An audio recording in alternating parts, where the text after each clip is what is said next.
이제 주시는 하나님의 말씀 함께 받도록 하겠습니다. 오늘 주시는 하나님의 말씀은 마태복음 27장 45절에서부터 53절까지입니다. 한 절씩 마태복음 27장 45절부터 53절까지 교독하겠습니다. 제6시로부터 온 땅에 어둠이 임하여 제9시까지 계속되더니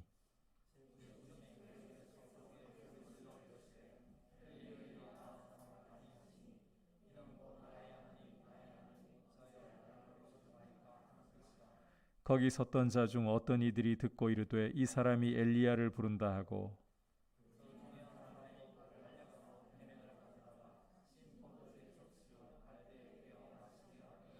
그 남은 사람들이 이르되 가만두라 엘리야가 와서 그를 구원하나 보자 하더라.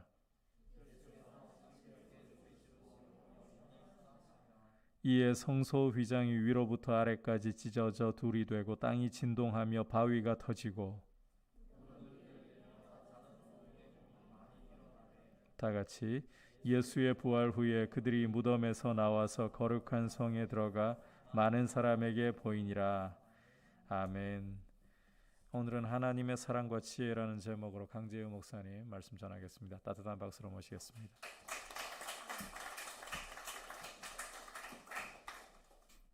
네, 수요 예배까지 오신 우리 성도님들 주님의 이름으로 환영합니다. 네, 우리 성도님들 가운데 혹시 사랑과 지혜라는 그 단어를 싫어하시는 분 있다면 한번 손을 한번 들어보시겠습니까? 네, 아마도 없을 것입니다. 우리 성도님들께서 보여주다시피 사람들은 사랑과 지혜라는 말을 굉장히 좋아합니다. 그리고 특별히 우리 기독교인들에게는 이 사랑과 지혜는 아주 친근한 말이고 가졌으면 하는 욕구를 불러일으키는 단어이기도 합니다. 사람들이나 기독교인들이나 이 사랑과 지혜라는 말에 대하여 이렇게 친근함, 긍정적인 반응을 가지는 이유는 아마도 이 사랑과 지혜라는 말에는 무엇인가를 살리는 이 생애의 개념이 들어있기 때문이라고 할 수가 있겠습니다. 오늘 우리가 같이 살펴볼 본문에도 이 생으로 가득한 생의 개념이 가득한 사랑과 지혜가 본문 안에 가득히 들어 있습니다. 오늘 이곳에 오신 우리 성도님들이 이 말씀을 통하여 사랑과 지혜를 발견하고 생을 얻어가시기를 간절히 바라겠습니다. 오늘 첫 번째로 성경은 예수님께서 숨을 거두시기 전에 온 땅에 어둠이 임했다라고 말씀하고 있습니다. 45절을 보면 온 땅에 어둠이 제6시부터 제9시까지 임하였다, 계속되었다라고 말합니다. 여기서 제6시는 정오 12시를 말합니다. 즉 해가 가장 높이 뜰 때, 가장 뜨거울 때 어둠이 임했다라는 것이죠. 바로 초자연적인 역사가 일어난 것입니다. 대낮에 어둠이 임했다는 이 초자연적 역사는 두 가지 의미를 가지고 있습니다. 그 첫 번째는 바로 하나님의 심판과 진노입니다. 하나님은 죄인인 인간을 대신하여 예수님을 죄인으로 삼으시고 그에게 진노와 심판을 쏟으셨습니다. 예수님께서 채찍을 맞으시고 그리고 모욕을 받으신 것도 하나님의 진노를 받으신 것이지만 특별히 오늘 이 어둠이 보여주고자 하는 하나님의 진노는 하나님께서 그 아들 예수를 사망 가운데 내버려 두시는, 죽음 가운데 내버려 두시는 그 진노를 의미합니다. 이 하나님께서 예수님을 사망 가운데 내버려 두심은 자연스럽게 이 어둠의 두 번째 의미와 관련이 있습니다. 연결이 되는데 그것은 바로 하나님과 예수님의 그 친밀했던 사이에 단절이 생기고 그 단절로 인하여 예수님이 느끼신 고통을 의미합니다. 예수님은 어둠이 깔리고 자신이 죽어갈 때 십자가 위에서 엘리 엘리 라마 사박다니 나의 하나님 어찌하여 나를 버리십니까? 라고 큰 소리로 외치셨습니다. 이 예수님의 외침은 하나님과의 단절로부터 오는 괴로움과 고통의 외침입니다. 여러분, 하나님과의 단절이 예수님께 얼마나 고통스러운 것이기에 이토록 절박하게 예수님을 외치시는 것일까요? 우리가 그 고통을 다 알 수는 없지만 조금이나마 깨닫게 해주는 말씀이 있습니다. 우리 창세기 1장 26절과 마태복음 3장 17절 말씀을 같이 읽겠습니다. 시작. 하나님이 이르시되 우리의 형상을 따라 우리의 모양대로 우리가 사람을 만들고, 여기까지 읽겠습니다. 네, 그 다음 3장 17절 읽겠습니다. 하늘로부터 3장 17절입니다. 네. 없나요? 네, 제가 읽겠습니다. 하늘로부터 소리가 있어 말씀하시되 이는 내 사랑하는 아들이요 내 기뻐하는 자라 하시니라. 창세기 1장에서 하나님은 우리라는 말을 사용하셨습니다. 이 우리라는 말은 성자, 성부, 성령 하나님이 일체를 이루고 계시다라는 계심을 상징하는 표현입니다. 여러분, 하나가 되기 위해서는 어떻게 해야 될까요? 무엇이 필요할까요? 바로 사랑이 필요합니다. 서로 사랑할 때 하나가 될 수 있습니다. 하나님과 예수님은 완전하고 완벽한 사랑으로 일체를 이루고 계셨던 것입니다. 그리고 마태복음 3장에서 예수님께 대하여 어떻게 말씀하십니까? 내 사랑하는 아들이요 내 기뻐하는 자라. 하나님이 예수님을 얼마나 사랑스럽고 기쁘게 여기셨는지 이 땅에 오신 예수님을 향하여 이는 내 사랑하는 아들이요 내 기뻐하는 자라라고 외치셨습니다. 따라서 이와 같은 표현들은 하나님과 예수님이 사랑과 기쁨으로 얼마나 친밀한 연합 속에 있는지를 우리로 하여금 알게 하는 것입니다. 그렇다면 다시 본문으로 들어와서, 그런데 지금 예수님께 어떤 일이 벌어졌습니까? 하나님께서 자신의 사랑하는 아들이요 기쁨인 예수님을, 자신과 뗄 수 없는 그 사랑으로 연합된 예수님을 죄로 삼으시고 사망 가운데 내버려 두셨습니다. 다르게 표현하면 성자 예수님이 죄의 짐을 짊어진 채 사랑하는 성부 하나님으로부터 버림을 당하셨습니다. 지금 그 일이 일어난 것입니다. 여러분, 육체적 고통도 고통이지만 사랑하는 자와 이별하는 것, 사랑하는 자를 떠나보내야 하는 것이 정말로 큰 고통입니다. 여러분이 사랑하는 부모, 사랑하는 자녀와 이별을 해야 한다라고 생각해 보십시오. 그것이 얼마나 큰 고통이 아닐 수 있겠습니까? 무슨 삶의 낙이 생기겠습니까? 그렇다면 여러분 생각해 보십시오. 하나님과 예수님이 하셨던 사랑은 사람이 하는 사랑과 비교할 수조차 없는 완벽하고 완전한 사랑일 텐데, 십자가에서 사랑하는 아들을 버려야 하고 아버지로부터 버림을 받아야 하는 이 단절의 고통이 얼마나 크겠습니까? 그래서 예수님은 엘리 엘리 라마 사막다니라고 외치면서 그 고통을 표현하신 것입니다. 그리고 하나님은 그 소리를 들으시며 마음을 아파하셨던 것입니다. 그리고 우리가 여기서 놓치지 말고 해야 할 질문이 있습니다. 왜, 무엇 때문에 완전한 사랑 안에서 일체를 연합을 이루고 계신 하나님이 그 하나님과 예수님 사이에 단절을 놓으셨냐라는 것입니다. 여러분, 무엇 때문에 그 사랑관계 안에 연합을 이루고 계시는 그 사이에 단절을 놓으신 것입니까? 하나님과 예수님 사이 관계가 나빠지신 것입니까? 그럴 일은 없죠. 왜냐하면 하나님과 예수님이 하시는 사랑은 완전한 사랑이기 때문에 관계가 나빠질 수가 없습니다. 그럼 무엇 때문입니까? 바로 죄의 종로를 타며 사망의 열매를 맺고 사는 이 소망 없는 우리를 구원하시기 위해서입니다. 하나님은 우리를 구원하시기 위해서 그 완전한 사랑 관계에 있는, 연합 관계에 있는 그 예수님과 하나님 사이에 단절을 놓으신 것입니다. 그렇다면 여러분, 우리 한번 생각해 봅시다. 완전한 사랑으로 연합되어 있는 이 하나님과 예수님의 관계 속에 단절을 놓으실 만큼, 우리 때문에 단절을 놓으실 만큼 그러한 예수님을 버리고, 예수님은 하나님부터 버림받았는데, 그렇다면 그 큰 사랑이, 우리를 향한 그 사랑이 얼마나 크냐라는 것입니다. 도대체 우리를 향한 하나님과 예수님의 사랑이 얼마나 큰가라는 것을 우리는 생각해 볼 필요가 있습니다. 여러분, 우리가 하나님께 드린 것이 있습니까? 우리는 드리기는커녕 우리는 적극적으로 하나님께 불순종하며 날마다 하나님의 뜻을 거스르며 살아왔습니다. 하나님이 그냥 내버려 두셔서 불못에 들어가게 할지라도 우리는 할 말이 없고, 그렇게 될지라도 하나님께는 아무런 손해가 없습니다. 그런데 하나님께서 그런 우리를 살리기 위해 완전한 연합관계에 있는 하나님과 예수님 사이에 단절을 놓으셨습니다. 이것은 도저히 계산할 수 없고 이해할 수 없는 사랑인 것입니다. 그래서 우리는 오늘 십자가에 지시면서 엘리 엘리 라마 사막다니라고 외치시는 그 예수님의 그 소리를 통해 하나님과 그 예수님이 느끼신 그 고통, 그리고 함께 주님이 얼마나 그 하나님과 예수님이 얼마나 우리를 사랑하셨는지를 우리는 볼 수 있어야 하는 것입니다. 성도 여러분, 하나님과 예수님은 자신들의 완전한 사랑 관계 안에 단절을 놓으실 만큼 쓸모없는 죄인인 우리를 구원하시기를 원하십니다. 죄인인 우리를 그만큼이나 사랑하십니다. 우리 성도님들이 그 주님의 마음을 아시는 성도님 되시기를 간절히 바랍니다. 이 주님이 말로 표현할 수 없는 사랑을 이 주님의 말로 표현할 수 없는 사랑을 믿음으로 받으시길 바랍니다. 또한 우리는 반대로 생각할 수 있어야 합니다. 하나님께서 죄인을 구원하시려고 자신과 예수님의 완전한 사랑 사이에 단절을 놓으셨고 사랑하는 독생자를 아끼지도 않고 사망 가운데 내버려 두시는 사랑을 보여주셨는데도 여전히 복음을 받아들이지 않고 회개하지 않는다면 오늘 말씀 49절에 나오듯이 십자가에서 죽어가는 그 예수님 밑에서 엘리야가 와서 그를 구원하냐 보자라고 이렇게 예수님을 판단하고 시험하는 자들에게 하나님의 심판이 얼마나 크겠냐 하는 것입니다.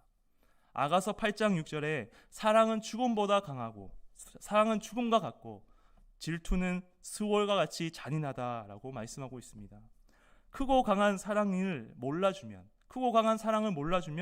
스월같이 잔인한 질투로 변하게 되는 것입니다.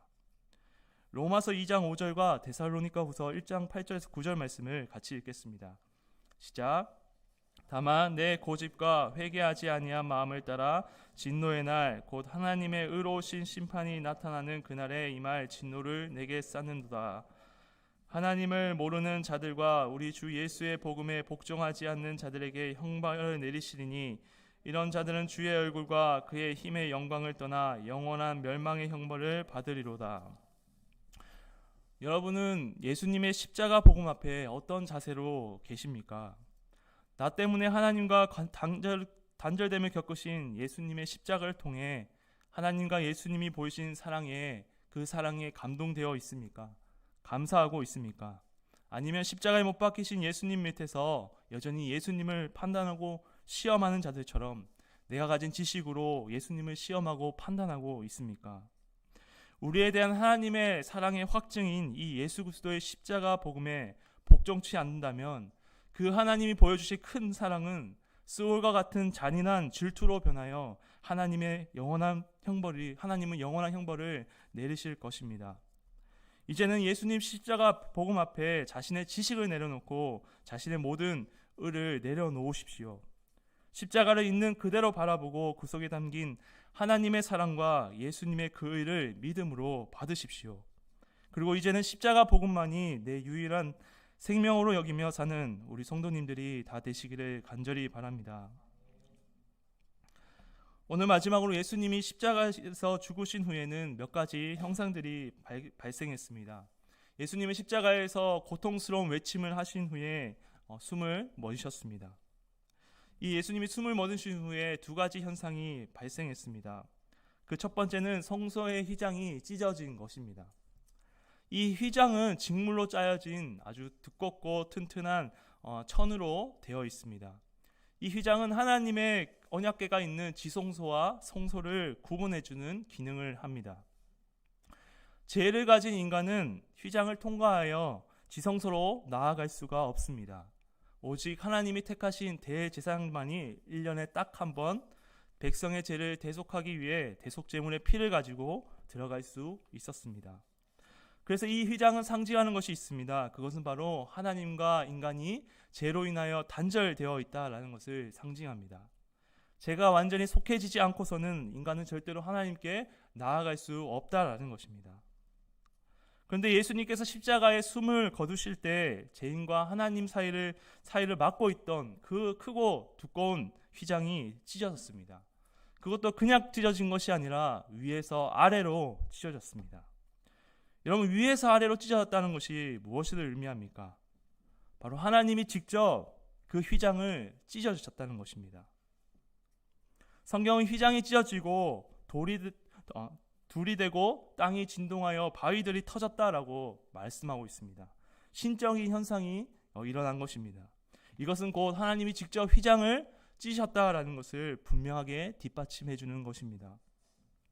그렇다면 여러분, 예수님이 숨을 거두셨을 때 하나님께서 시장을 치셨다는 것은 무슨 의미입니까? 하나님께서 십자가에서 죽으신 예수님을 모든 죄인들의 영원한 대성물로 삼으셔서 죄인들이 예수 그리스도로 말미암아 하나님께 나아갈 수 있는 길, 구원의 길을 직접 여셨다라는 것입니다. 이제 예수로 말미암아 내 앞에 나올 수 있는 길이 열렸으니 예수 그리스도를 통하여 내게로 나오라라는 것입니다. 휘장의 찢어짐은 바로 예수 그리스도로 말미암아 자신에게 나오라는 하나님의 구원의 초청인 것입니다. 사는 게 바쁘다고 해야 할 일이 많다는 이유로 하나님의 이 초청을 거부하는 자들이 되지 마시길 바랍니다. 마태복음 22장에 해야 할 일이 많다는 이유로 임금의 초청을 거부한 자들은 결국 임금에게 진멸을 당했습니다. 이 사실을 명심하시길 바랍니다.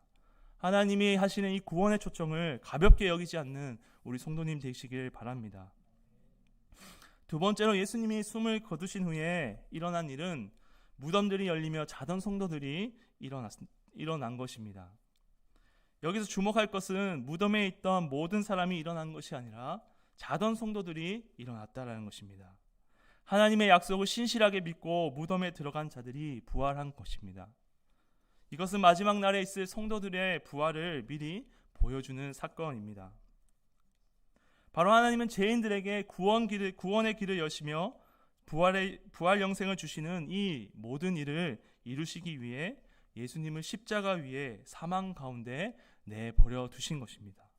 이것이 바로 하나님의 지혜인 것입니다. 그리스도는 하나님의 능력이요 하나님의 지혜이니라.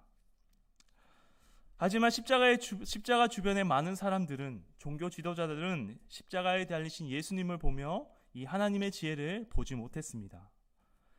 오히려 그들은 하나님의 지혜를 보여주는 그 예수님을 보며 모욕하고 비난하며 하나님은 저렇게 하시지 않는다라고 호언장담했습니다. 그들은 하나님이라면 큰 능력과 힘으로 로마로부터 우리를 지켜주시고 로마를 몰아내고 우리를 부유하게 하실 것이다 라고 생각했습니다. 그들은 그것이 하나님의 지혜라고 생각을 했습니다. 그런데 하나님의 지혜는 그들의 생각과 너무나도 달랐습니다. 왜냐하면 하나님은 이스라엘 백성들이 로마로부터 벗어나 평안한 삶을 사는데 초점이 있었던 것이 아니라 죄인들이 죄에서 벗어나 하나님과 영원한 삶을 사는 죄인들의 구원에 초점에 있었기 때문입니다. 여러분 생각해 보십시오. 아무리 평안한 환경이 주어지고 이를 누릴지라도 결국 죄가 해결되지 않아서 영원한 죽음에 이르게 될 텐데, 그 죽음에 이를 때 이전에 내가 사모하며 누렸던 부귀와 그 외적인 환경이 나에게 무슨 도움이 되겠습니까? 가장 시급한 것은 바로 죄의 문제가 해결되어야 하는 것입니다. 그래서 하나님은 이 땅에 역사를 펼칠 때에 죄인을 구원하는 역사에 초점을 맞추시고 역사를 펼치신 것입니다. 그런데 만약 하나님은 우리의 구원에 초점을 맞추시고 계시는데, 초점을 두고 역사를 이루어 가시는데, 우리는 여전히 나에게 해결돼야 할 문제의 초점을, 나의 환경, 나의 미래에 초점을 두고 산다면 우리는 예수 그리스도의 십자가를 통한 구원과 부활이라는 이 위대한 하나님의 사랑과 지혜를 만나지 못하게 될 것입니다. 뿐만 아니라 하나님의 지혜를 오늘 십자가 밑에서 그들이 말했던 것처럼 하나님의 지혜를 왜곡하며 헛된 것들을 구하게 될 것입니다. 하나님의 지혜를 왜곡하고 헛된 것들을 구하면 어떻게 됩니까? 결국 예수님을 영접하지 못하게 되는 결과를 만들어내는 것입니다. 오늘 십자가 밑에서 예수님을 조롱하는 많은 사람들처럼 말입니다. 말씀을 정리하겠습니다. 오늘 수요예배 가운데 오신 성도 여러분, 하나님은 예수님을 십자가에 버리심으로, 완전한 사랑관계의 단절을 놓으심으로 죄인들에게 구원의 길을 여시고 부활 영생을 허락해 주셨습니다. 세상에 많은 지혜가 있지만 죄와 죽음 앞에 힘을 쓸 수 있는 지혜는 그 아무것도 없습니다. 오직 하나님의 지혜, 예수 그리스도 십자가 복음만이 죄와 죽음을 깨고 승리하는 지혜입니다. 우리 성도님들은 나에게 해결돼야 할 문제는 내 외형적인 어떤 환경이 아니라 죄와 죽음이라는 것을 명심하시길 바랍니다. 그리고 죄와 죽음을 깰 수 있는 지혜는 오직 하나님의 지혜, 예수 그리스도의 십자가 복음밖에 없음을 명심하시길 바랍니다. 이 사실을 명심하고 이제는 하나님의 지혜를 알고 깨닫기를 간절히 사모하며 하나님의 지혜에 담긴 그 예수 그리스도의 십자가 복음을 믿음으로 받아 구원과 부활 영생을 얻고 누리시는 우리 귀한 민들레 성도님들 다 되시기를 바랍니다. 네.